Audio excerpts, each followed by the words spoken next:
When I saw this on Netflix, I was like, Last Bullet, why does that sound so familiar? Then I realized, oh snap, there were two French movies called Lost Bullet 1, 2, and of course the third one, they're closing out this trilogy, calling it something a little bit different. And are the car chases as awesome as they were in the past? Let's find out.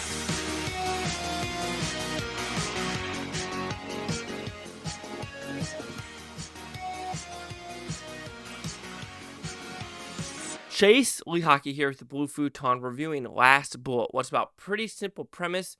We are in the final trilogy of this movie about dirty cops, a guy that wants revenge, and just car chases galore in French. Of course, you could change it to, dubbing it, but you gotta keep in the French because it just sounds cooler when you're in the real movies. Anyway, pretty simple premise. That's what it is. It's literally car chases after car chases after car chases, and who's gonna die? Because this is the final movie. Is the dirty cop going to be able to see his son again? Good question. Is that one cop going to get revenge on that dirty cop? We're going to find out. That same cop, is he going to get the love of the other girl cop? Let's find out. Also behind the scenes, are these really high profile police and politicians going to get what they want? Or is someone going to double cross them because they double cross them? So with this movie, it is about 2 hours of nonstop action, and that's what I came to enjoy. The question is, though, do the car chases match the second one? I'm going to have to say no, because the second one, I just remember just this one, like, the boom. Like, I just remember cars just going flying through the air, and I'm just like, oh my god, this is amazing, but it's unpractical. But I enjoyed it.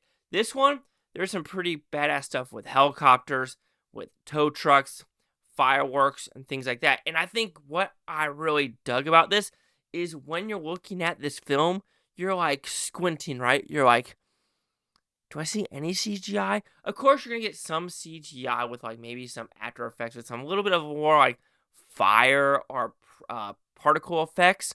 But through the most part, I'm like, yeah, those cars are going through parks and those guys are going to have to run out of the way.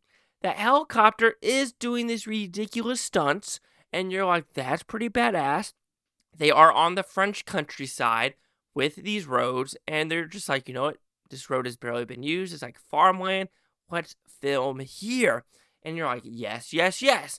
And I was never bored. This is something where it knows what it's supposed to do. It knows it's supposed to show badass car chases, badass crashes, and just badass shootout effects. And that's what this director did. I am curious if it's the same director who did all three films. I would have to say yes, because it looks the exact same. And you know how some directors hop into other directors' chairs and they kind of like have a stranger feel to it? I think it's mostly shown in TV shows, because TV shows have a lot of different directors and how they direct things a little bit differently. But I think here it's directed fine. The action set pieces are badass. You expect them to be badass. Car chases. There's a very beginning motorcycle one that pretty damn like oh shit moment with what happens to one of the bodies. You're just like, yep, that's what I came here to do. You can say the script is probably the weakest part, because it is a revenge movie closing out the trilogy of something that isn't that complex. You know what I mean? It's not some Inception revenge. Inception isn't revenge, but you know what I'm saying? Like, revenge movies are pretty simplistic. It doesn't need to have twists and turns. Here they do add a couple twists and turns. You're like, okay, that's smart.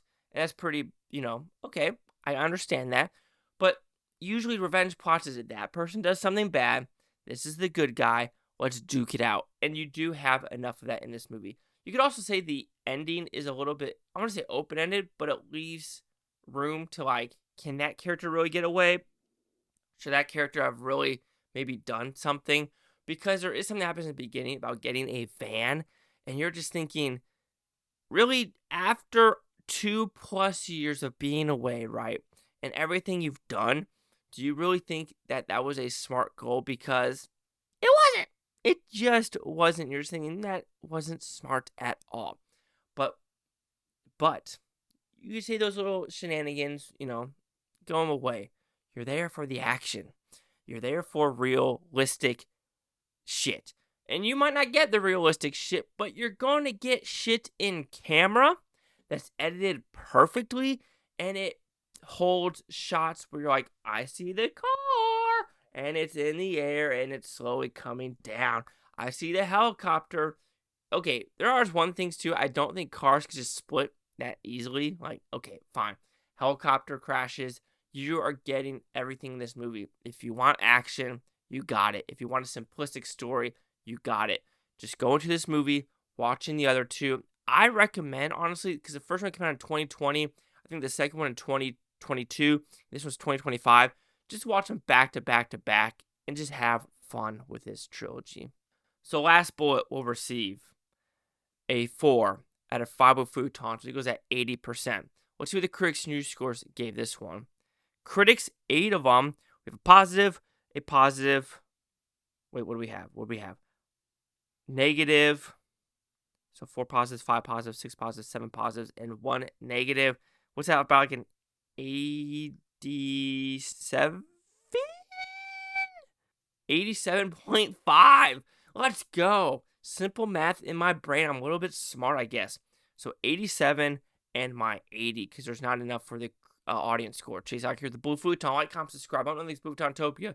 You Blue Futonians. Thank you for watching. Have a great day. I'm going to watch this today, tomorrow, a week from now, a month from now, a year from now. I love every single freaking one of you. Peace and love.